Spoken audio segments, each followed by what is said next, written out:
வணக்கம். உலகம் மறுபக்கம் நிகழ்ச்சிக்கு உங்களை வரவேற்கிறோம்.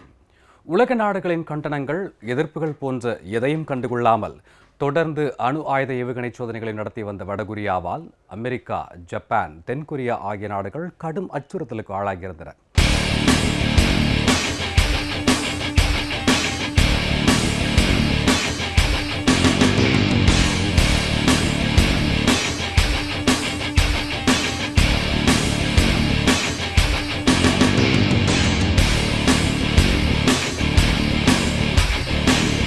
வடகொரியாவை அடக்கி வைக்க அமெரிக்காவும் பதில் தாக்குதல் நடத்த தயாரானதால் அது 3ஆம் உலகப் போருக்கு வழிவகுத்து விடுமோ என அஞ்சப்பட்டது.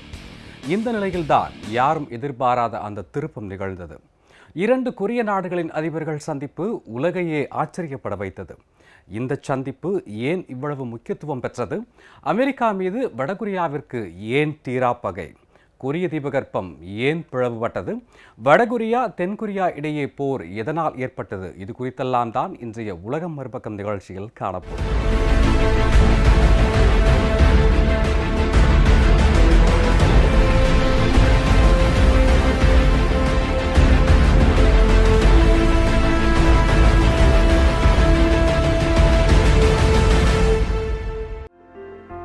கொரிய தீபகற்பத்தை ஆண்டு வந்த கார்வியோ வம்சத்தின் ஆட்சி கவிழ்ந்த பின்னர் 1932 ஜோசியான் வம்ச ஆட்சிதான் சுமார் 50 ஆண்டுகளுக்கும் மேலாக அங்கு நடந்து வந்தது. அதன் பிறகு 1910 கொரியாவுடன் செய்து கொண்ட ஒப்பந்தத்தின்படி அந்த நாட்டை தனது ஆளுமையின் கீழ் இணைத்துக் கொண்டது ஜப்பான். அதனைத் தொடர்ந்து 1910 முதல் 1945 வரை சுமார் 35 ஆண்டு காலம் ஜப்பானின் கொடூரமான காலனி ஆதிக்கத்தில்தான் கொரியா இருந்து வந்தது. இந்த காலகட்டங்களில் கொரிய மக்கள் தங்கள் கலாச்சாரத்தையும் மொழியையும் பாதுகாக்க மிகவும் போராடினர். பள்ளிகளில் குழந்தைகளுக்கு கொரிய மொழியோ அல்லது வரலாறோ பயிற்றுவிக்க அனுமதிக்கப்படவில்லை. மக்கள் தங்கள் பெயர்களை ஜப்பானிய பெயர்களாக மாற்றிக்கொள்ளுமாறும் ஜப்பானிய மொழியை கற்றுக்கொள்ளுமாறும் கட்டாயப்படுத்தப்பட்டார்கள். அது மட்டுமல்லாது கொரிய வரலாறு தொடர்பான ஏராளமான முக்கிய ஆவணங்கள் தீ வைத்து எரிக்கப்பட்டன. விவசாய நிலங்களில் ஜப்பானிய தேவைக்கான பயிர்கள் என்னவோ அவைதான் பயிரிடப்பட்டன.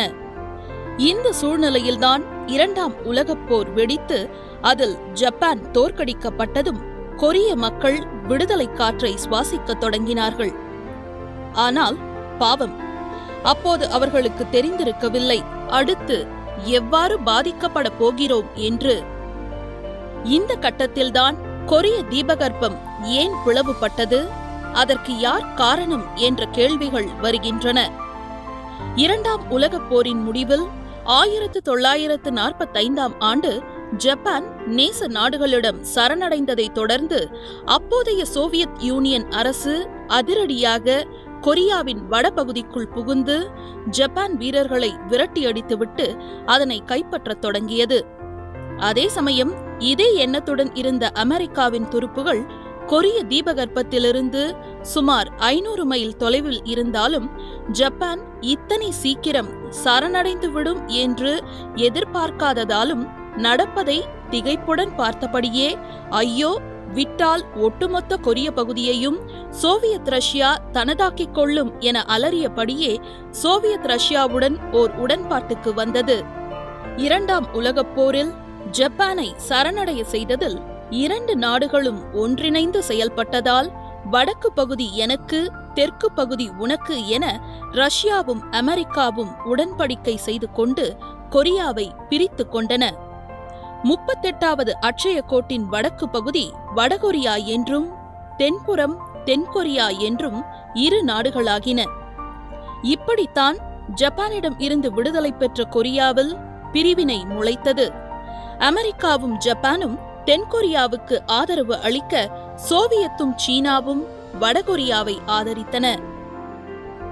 அமெரிக்கா, சோவியத் ரஷ்யா ஆகிய 2 வல்லரசுகளின் ஆதிக்கமும் சேர்ந்து கொரிய தீபகற்பத்தை ஆட்டிப்படைக்க 1947 ஐக்கிய நாடுகள் சபை தலையிட்டு அதன் மேற்பார்வையில் வடகொரியா தென்கொரியா ஆகிய இரண்டிற்கும் ஒரே ஜனநாயக அரசை தேர்ந்தெடுப்பதற்கான தேர்தலை நடத்த முயற்சிகள் மேற்கொண்டது. ஆனால் நம்பிக்கையின்மை மற்றும் நன்கு திட்டமிடாதது போன்ற காரணங்களால் அத்தேர்தலை வெற்றிகரமாக நடத்த முடியாமல் போனது. வடகொரியாவில் தேர்தலை நடத்தவிடாதவாறு சோவியத் ரஷ்யா தடுத்ததோடு கம்யூனிச ஆதரவாளரான கிம் இல் சங்கை அந்நாட்டின் தலைவராக நியமித்தது. இதனை கவனித்த அமெரிக்கா கம்யூனிச எதிர்ப்பாளரான சிங்மேன் ரீயை தென்கொரியாவின் தலைவராக நியமித்தது.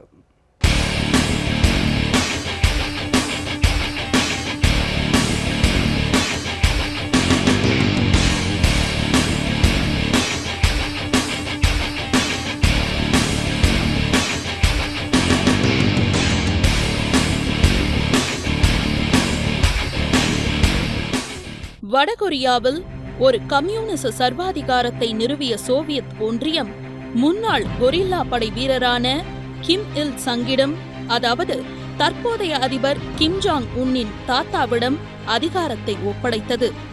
மேலும் அவரின் அரசுதான் கொரியாவின் 2 பாகங்கள் மீதும் அதிகாரம் உள்ள அரசு என்றும் அறிவித்தது. தென்கொரியாவிலும் இதே கதைதான். அமெரிக்காவின் ஆதரவுடன் தென்கொரியாவின் தலைவராக கம்யூனிச எதிர்ப்பாளரான சைன்மேன் ரீ நியமிக்கப்பட்டார். ஆனால் ஜனநாயக முறையில் தேர்தல் நடந்து தென்கொரியாவின் முதல் அதிபராக சைன்மேன் ரீ பதவியேற்றார். ரீயின் அரசை சட்டபூர்வமான அரசாங்கம் என்று ஐநா அறிவித்தது. இந்த நிலையில் இரு தலைவர்களும் தங்களது கட்டுப்பாட்டின் கீழ் கொரியாவை ஒன்றிணைக்க முற்பட்டனர். இதனால் அவ்வப்போது எல்லை தாண்டி லேசாக மோதிக்கொண்டிருந்த நிலையில்தான் தென்கொரியாவின் இராணுவ ஆதரவு கோரிக்கையை அமெரிக்கா மறுத்தது.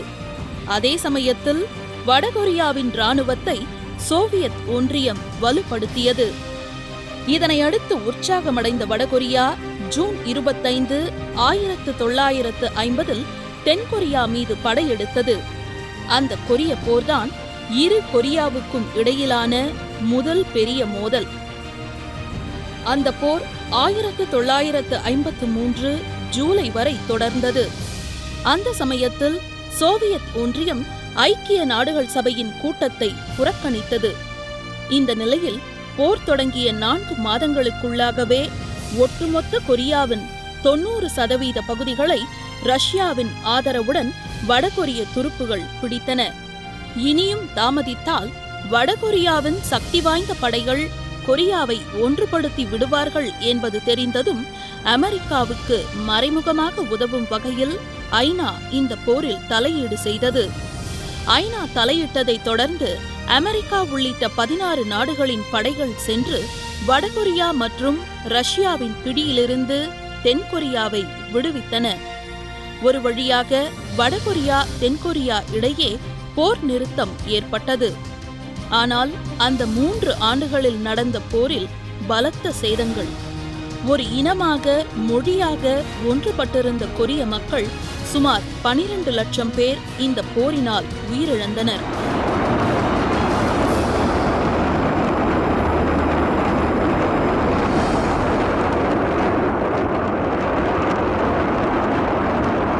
அமெரிக்க இராணுவ தரப்பிலும் சுமார் 36,000 வீரர்கள் பலியாகினர். பல ஆயிரக்கணக்கான சீன துருப்புகளும் இந்த போரினால் உயிரிழக்க நேரிட்டன. இவ்வளவு இழப்புகளுக்கு பின்னர் இரு நாடுகளின் எல்லையில் இராணுவ மயமற்ற வலயம் ஒன்று அமைக்கப்பட்டது. அதே சமயம் இரு நாடுகளுக்கும் இடையேயான சமாதான ஒப்பந்தம் கையெழுத்திடப்படாததால் தொழில்நுட்ப ரீதியாக அங்கு இன்னும் போர் நிறுத்தம் அமலில் இல்லை. ஒரு குத்துமதிப்பான யுத்த நிறுத்தமாகத்தான் இருந்து வருகிறது.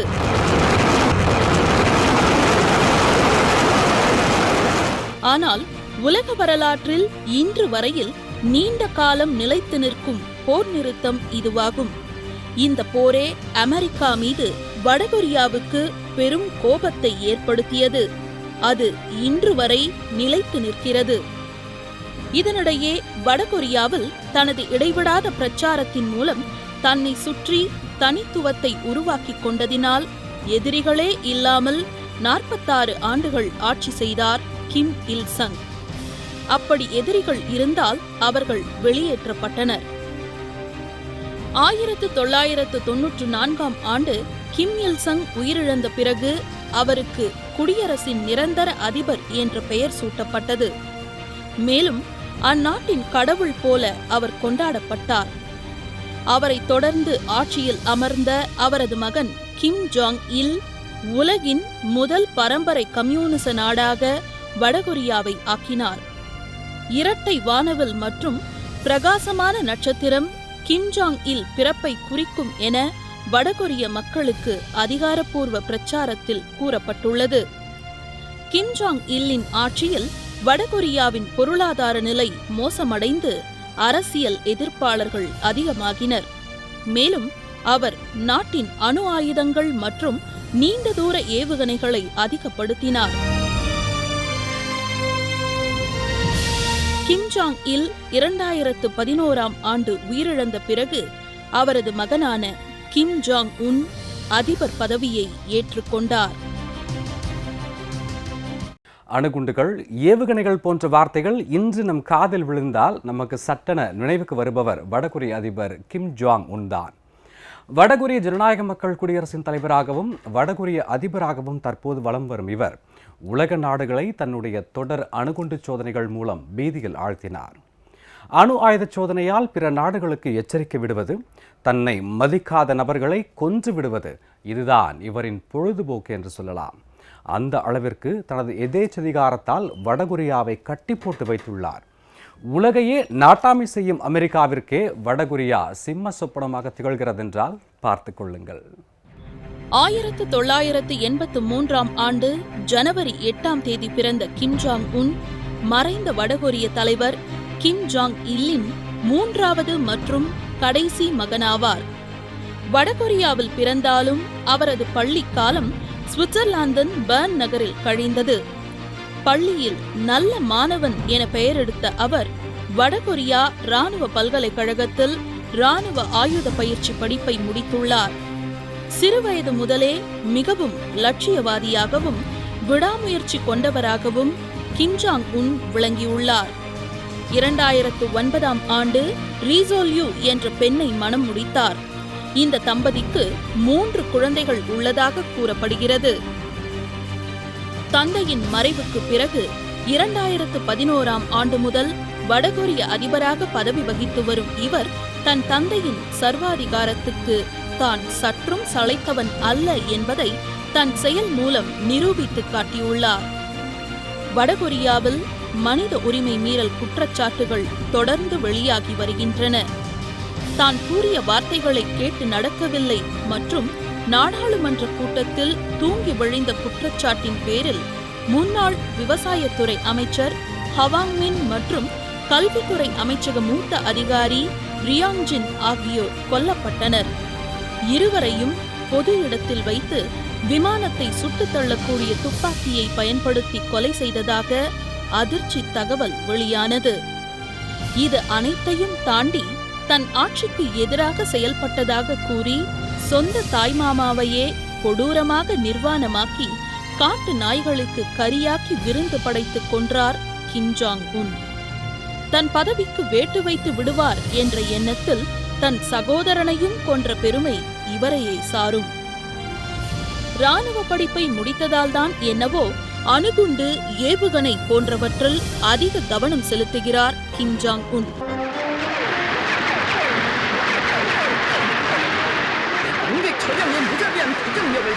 கடந்த 2012 ஆண்டு முதல் அணு ஆயுத சோதனையை நடத்திய கிம் ஜாங் உன் அன்று முதல் உலக நாடுகளை மிரட்டும் விதத்தில் அதனை தொடர்ந்து வருகிறார். குறிப்பாக அமெரிக்கா எங்கள் விரலுக்கு கீழேதான் என கூறும் கிம் ஜாங் உன் ஒரு சொடுக்கில் அமெரிக்காவை அழித்து விடுவேன் என சவால் விடுகிறார். மேலும் அமெரிக்காவின் இறுதி பக்கங்களை தாங்களே எழுதுவோம் என்றும் கொக்கரித்தார். இந்நிலையில்தான் அதிபர் கிம் ஜாங் உன்னை கொல்ல அமெரிக்காவும் தென்கொரியாவும் முயற்சி செய்கிறது என்று குற்றம் சாட்டியது வடகொரியா. பயோகெமிக்கல் பொருளை கொண்டு இந்த படுகொலை முயற்சி மேற்கொள்ளப்படுவதாகவும் வடகொரிய செய்தி நிறுவனங்கள் தெரிவித்தன. அமெரிக்காவின் CIA-வும் தென்கொரியாவின் தேசிய உளவுத்துறையும் இணைந்து இந்த முயற்சியில் உள்ளனர் என்று கூறப்பட்டது. இதனை அமெரிக்காவும் தென்கொரியாவும் மறுத்துள்ள போதும் தன்னை தற்காத்துக் கொள்ள கிம் ஜாங் உன் மிகப்பெரிய பாதுகாப்பு வளையத்துக்குள்ளேயே வலம் வருகிறார். தங்களின் எதிரியான தென்கொரியாவுக்கு ஆதரவு அளிப்பதாலேயே அமெரிக்காவை தனது முதல் எதிரியாக பார்க்கிறது வடகொரியா. அதன் காரணமாகவே வடகொரியா அமெரிக்கா இடையே மோதல் முற்றி 3ஆம் உலகப் போர் வந்துவிடுமோ என உலக நாடுகள் அஞ்சின. வடகொரியாவின் தொடர் அணு ஆயுத சோதனையால் அமெரிக்கா உள்ளிட்ட உலக நாடுகள் அந்நாடு மீது பல பொருளாதார தடைகள் விதித்தன. ஐக்கிய நாடுகள் சபையும் வடகொரியா மீது பல தடைகளை விதித்துள்ளது. அணு ஆயுத சோதனையை நிறுத்தினால் தடைகளை விலக்கிக் கொள்ள தயார் என வடகொரியாவிற்கு நிபந்தனையும் வைக்கப்பட்டுள்ளது. இந்த சூழலில்தான் வல்லரசுகளையே மிரட்டி வந்த 21ஆம் நூற்றாண்டின் ஹிட்லர் என்றெல்லாம் கூறப்பட்ட வடகொரிய அதிபர் கிம் ஜாங் உன் தென்கொரிய அதிபரை நேரில் சென்று சந்தித்து அமைதிக்கு வித்திட்டுள்ளார். தனது பரம எதிரியான அமெரிக்க அதிபரையும் சந்திக்க உள்ளதாக கூறி கிம் ஜாங் உன் ஆச்சரியப்பட வைத்துள்ளார். 2017 இறுதி வரை சர்வதேச நாடுகளின் எதிர்ப்பையும் மீறி வடகொரியா ஏவுகணை சோதனைகளையும் அணுகுண்டு சோதனைகளையும் தொடர்ந்து நடத்தி வந்ததால் கொரிய தீபகற்பத்தில் போர் மேகம் சூழ்ந்திருந்தது. ஐநா அமைப்பும் அமெரிக்காவும் வடகொரியா மீது கடுமையான பொருளாதார தடைகளை விதித்தன. இதனால் பொருளாதார ரீதியில் வடகொரியா பின்னடைவை சந்தித்தது. இந்த சூழலில் தென்கொரியாவில் மார்ச் மாதம் நடைபெறவிருந்த குளிர்கால ஒலிம்பிக்கில் தங்கள் நாட்டு வீரர்களை அனுப்புவதற்கு தயாராக இருப்பதாக வடகொரிய அதிபர் கிம் ஜாங் உன் இந்த ஆண்டின் தொடக்கத்தில் அறிவித்தார். மேலும் ஒலிம்பிக் துவக்க விழாவுக்கு தனது தங்கை கிம் யோ ஜோங்கை அனுப்பி வைத்து தென்கொரிய அதிபர் மூன் ஜே இன்னை நேரில் சந்தித்து பேசும் தனது விருப்பத்தை கிம் ஜாங் உன் தெரிவித்தார். அதனைத் தொடர்ந்து வட தென்கொரிய நாடுகள் இடையே பிணக்கம் குறைந்த சூழலில் வடகொரியாவுக்கு தனது தேசிய பாதுகாப்பு ஆலோசகர் சங் உய்யோங் தலைமையிலான நல்லெண்ண தூதுக்குழுவை மூன் ஜே இன் அனுப்பி வைத்தார். அதன் தொடர்ச்சியாக வட தென்கொரிய அதிபர்களின் நேரடி பேச்சுவார்த்தை குறித்து இருதரப்பு அதிகாரிகளும் 2 முறை சந்தித்து வரலாற்று முக்கியத்துவம் வாய்ந்த கொரிய மாநாட்டுக்கான ஏற்பாடுகள் குறித்து ஆலோசித்தனர். இந்த நிலையில் திட்டமிட்டபடி வடகொரியா தென்கொரியா எல்லைப் பகுதியில் இராணுவங்கள் விலக்கப்பட்டு சமாதான கிராமமான பான்முன்ஜோங் கிராமத்தில் இரு நாட்டு அதிபர்களும் கலந்து கொண்ட கொரிய மாநாடு 2018 கடந்த ஏப்ரல் 27ஆம் தேதி நடைபெற்றது. இதையொட்டி இரு நாடுகளையும் பிரிக்கும் எல்லைக்கோட்டின் அருகே சந்தித்துக் கொண்ட வடகொரிய அதிபர் கிம் ஜாங் உன்னும் தென்கொரிய அதிபர் மூன் ஜே இன்னும் கைகுலுக்கி தங்களது நட்புறவை வெளிப்படுத்தினர். அப்போது மூன் ஜே இன்னின் அழைப்பை ஏற்று கிம் ஜாங் உன் எல்லைக்கோட்டை தாண்டி தென்கொரிய மண்ணுக்குள் காலடி எடுத்து வைத்தார். வடகொரிய அதிபர் ஒருவர் தென்கொரியாவுக்கு வந்தது இதுவே முதல் முறை என்பது குறிப்பிடத்தக்கது. அதனைத் தொடர்ந்து எல்லை கிராமத்தில் அமைந்துள்ள சமாதான இல்லத்துக்கு சென்று இரு தலைவர்களும் பேச்சுவார்த்தை நடத்தினர். கொரிய போருக்கு பின் சண்டை நிறுத்தம் மட்டுமே மேற்கொண்டுள்ள இரு நாடுகளுக்கும் இடையே நிரந்தர சமாதான ஒப்பந்தம் ஏற்படுத்துதல், கொரிய தீபகற்பத்தை அணு ஆயுதமற்ற பிராந்தியமாக்குதல் ஆகிய விவகாரங்களை முன்னிலைப்படுத்தி இந்த பேச்சுவார்த்தை நடைபெற்றது.